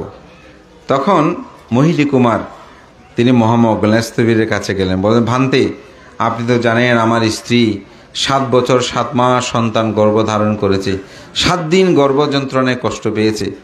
এখন গতকাল আমার একজন পুত্র সন্তান আবির্ভাব হয়েছে, তা আমি চাই বুদ্ধ প্রমুখ ও ভিক্ষু সংঘকে দান করতে। কিন্তু বুদ্ধ বলছেন আপনারা এক দায়কের ফাং গ্রহণ করেছেন, সেটা জন্য বুদ্ধ ফাং গ্রহণ করছে না। তা আপনি যদি 7 দিন পরে এই দানকর্মটা সম্পাদনের ব্যবস্থা করেন, ওই দায়ককে বলেন ফাংটা পরিবর্তন করে দেন, তাহলে আমি দানটা করতে পারি। বলছে ঠিক আছে উপাসক, আগে আমি ওনার সাথে কথা বলি। তো যিনি ফাং করেছেন তাকে আবার ডাকলেন, তার সাথে কথা বললেন। তো তিনি বললেন হ্যাঁ আমি দানকর্ম 7 দিন পরে করতে পারি, তবে আমার 3টি সত্য আছে। কয়টি সত্য? 3টি সত্য। প্রথম সত্য, মানুষ তো মরণশীল, যে কোনো সময় মানুষ মৃত্যুবরণ করতে পারে। তা আমি যদি এই 7 দিনের মধ্যে মরে যাই, মৃত্যুবরণ করি, তাহলে তো আমি আর দানকর্ম সম্পাদন করতে পারবো না। ভান্তি আমার জীবন আপনাকে রক্ষা করতে হবে। দ্বিতীয় সত্য হচ্ছে সম্পদ যে কোনো সময় হারিয়ে যেতে পারে, ডাকাত কর্তৃক হরণ হতে পারে, চোর কর্তৃকও হরণ হতে পারে, অগ্নিতে দগ্ধ হতে পারে, বন্যায় প্লাবিত হতে পারে। 7 দিন পরে যদি 7 দিনের মধ্যে যদি আমার এই সম্পদগুলো নষ্ট হয়ে যায়, তখন তো আমি আর দানকর্ম সম্পাদন করতে পারবো না। সুতরাং আমার সম্পদ আপনাকে রক্ষা করতে হবে। তৃতীয়, ভান্তে এখন আমার দান করার জন্য চেতনা আছে, শ্রদ্ধা আছে, কিন্তু 7 দিন পরে যদি আমার দান করতে আর মন না আসায়, অনেক সময় মন পরিবর্তন হয় না, তখন তো আমি আর দানকর্ম সম্পাদন করতে পারবো না। তাই আমার মনের শ্রদ্ধা আপনাকে রক্ষা করতে হবে। তো মহামগ্নস্তবীর তিনি তার চিত্ত জ্ঞান দিয়ে দর্শন করে বললেন, আপনি যদি নিজে নিজেই আত্মহত্যা না করেন আপনি বেঁচে থাকবেন, সেটা আমি নিশ্চয়তা দিতে পারি। আপনি নিজে নিজেই যদি সম্পদগুলো নষ্ট না করেন আপনি সম্পদগুলো যথাযথভাবে থাকবে, সে নিশ্চয়তা আমি দিতে পারি। তবে একটি সত্য আমি রক্ষা করতে পারবো না। ভান্তে কোন সত্য? আপনার মধ্যে দান করার যে চেতনাটা উৎপন্ন হয়েছে এটা রক্ষা করার আমার ক্ষমতা নাই। তখন বলছে, ভান্তে আপনি যদি গহিত হয়ে 2টি সত্য রক্ষা করতে পারেন তাহলে আমি দাতা হয়ে কেন একটি সত্য রক্ষা করতে পারবো না? ভান্তে আমি দাতা হয়ে একটি সত্য অবশ্যই রক্ষা করব। ঠিক আছে, আমি 7 দিন পরে আমার দানকর্ম সম্পাদন করব। এবং আপনারা জানেন এই 7 দিন পর্যন্ত মহিলী কুমার সুপ্রবাসা তারা দানকর্ম সম্পাদন করে। শেষের দিন যখন শিবলী কুমারকে বলল, তুমি কি প্রব্রজ্য নেবে? বল যে হ্যাঁ, প্রব্রজ্য নেব। এই প্রব্রজ্য নীতি নিয়ে ক্যাসা লোমা নাকা, এটা শ্রমণ হওয়ার সময় মাথায় খুর দিয়ে ভান্তারা বলে না, এই ক্যাসা লোমা নাকা ধান্তা তাসু বলতে বলতেই তিনি অরহত্ব মার্গ জ্ঞান লাভ করলেন। তা আমি এখানে বলছি শেষান্তে এসে যে আমাদের মধ্যে যেন শ্রদ্ধা থাকে, যে মহান বৃক্ষের সঙ্গে এই দানকর্ম সম্পাদন করছি, এই কঠিন উপদান এমন কেন, এই কেন, এগুলো চিন্তা করে আপনি শেষ করতে পারবেন না। বুদ্ধ এই জন্য অঙ্গুত্র নিকের 4 নিপাতে বুদ্ধ বলছেন 4টি বিষয় চিন্তা করে আপনি শেষ করতে পারবেন না। 4টি বিষয় কি? একটা হচ্ছে বুদ্ধ গুণ, চিন্তা করে শেষ করতে পারবেন না। বুদ্ধঙ্কুরের যে পারামি পূর্ণতা, এগুলো চিন্তা করে আপনি শেষ করতে পারবেন না। কর্মফল যে কত বিচিত্র হয় এটি আপনি চিন্তা করে শেষ করতে পারবেন না। লোক চিন্তা, অর্থাৎ এই জগৎ, কখন পৃথিবীতে আসলাম, কখন মৃত্যুবরণ করব, কোথায় যাব, এগুলো চিন্তা করলে মানুষ উন্মাদ হবে, পাগল হবে, কিন্তু এগুলোর কোনো সমাধান মানুষ লাভ করতে পারবে না। তো সমাধান হচ্ছে চতুরার্য সত্য আর্যষ্টাঙ্গিক মার্গ, যেটাকে বলা হয় বুদ্ধ চিন্তা। এই চিন্তায় আপনাদের সবার জীবন অগ্রসর হোক। তো বিশেষ করে মহান সঙ্ঘের প্রতি কৃতজ্ঞতা বন্দনা, আমাকে এককভাবে দীর্ঘ ধর্মদান করার সুযোগ দেওয়ার জন্য আমি শ্রদ্ধার্ঘ্য বন্দনা নিবেদন করছি। এবং বিশেষ করে প্রজ্ঞানন্দ আমাকে তার বিবিধভাবে আমাকে সে অনেকবার ফাং করেছিল বিভিন্ন তার অনুষ্ঠানে, কিন্তু আমার দুর্ভাগ্য আমি তার ফাংটা রক্ষা করতে পারিনি। তো এবার আসলে গতকাল যেহেতু আজ আমার চিবোদ্দান, চিন্তা করতে পরের দিন একটু বিহারে থাকতে হয় সব কিছু, ওই জন্য এই একটা দিন মাত্র আমার খালি ছিল 30 দিনের মধ্যে। তো যখন সে আমাকে আহ্বান করলো, বললাম যে ভাই আসলে আমার তো একটা দিন খালি রেখেছি, যে এটা মূলত চিবোদ্দানের পরের দিন একটু রিল্যাক্স হয়ে তারপর আবার ধর্ম অভিযানে বের হবো। সেজন্য অজয় বানতে দেখি সেদিন হলো। এখন দাতা বলছে বানতে আপনার উপস্থিতিটা খুবই তারা প্রার্থনা করেছেন। তো অনেকটা অজয় প্রজ্ঞানন্দর যেহেতু বারংবার আহ্বান, সে একজন তরুণ ভিক্ষু আমাদের শাসন সদ্ধর্মের জন্য কাজ করে।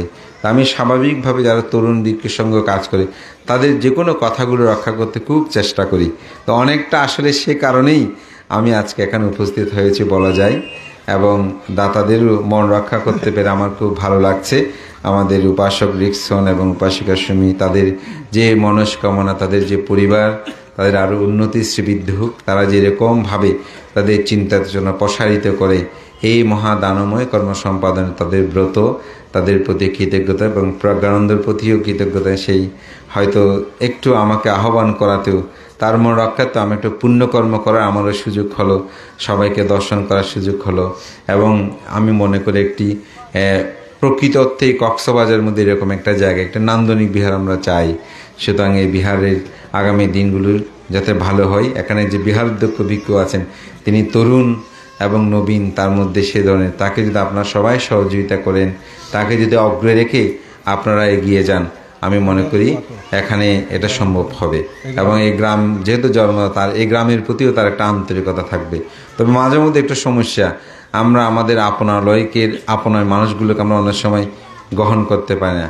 ভাবি উনি অমুকের ছেলে, আমার অমুক সময়, সেরকম না ভেবে তাকে শ্রদ্ধার ডোরে আবদ্ধ করে আমি মনে করি তাকে নিয়ে যদি সামনে এগিয়ে যান, অবশ্যই আমাদেরও সর্বদা সম্পৃক্ততা থাকবে, সহযোগিতা থাকবে। বিহার মানে তো এটা সংগ্রাম বৃক্ষ সংঘের জন্য। সুতরাং আপনাদের মধ্যে সেই চেতনা সুন্দর জাগ্রত হোক। বুদ্ধ যে বললেন পৃথিবীর সমগ্র দানীয় বস্তু কঠিন চিবর দানে আনুষঙ্গ সম্পর্কে জেনে জীবনে যেন সবাই একবার হলে কঠিন চিবর দান কর্ম সম্পাদন করে। আপনারা বারংবার করছেন, যতদিন নির্বাণ লাভ না হয় ততদিন পুণ্যকর্ম করাটা আমাদের অবশ্যই করণীয় কর্তব্য। সবাইকে সে আহ্বান জানিয়ে মহান সংঘের প্রতি বন্দনা অর্ঘ্য নিবেদন করে আপনাদের সকলের মঙ্গল সুখ কামনা করে, প্রধান ব্রতীসহ উপস্থিত সকলের উত্তর শ্রীবৃদ্ধি কামনা করে আমার নাতি দীর্ঘ ধর্মকথা এখানে শেষ করছি। জগতের সকল প্রাণী সুখী হোক।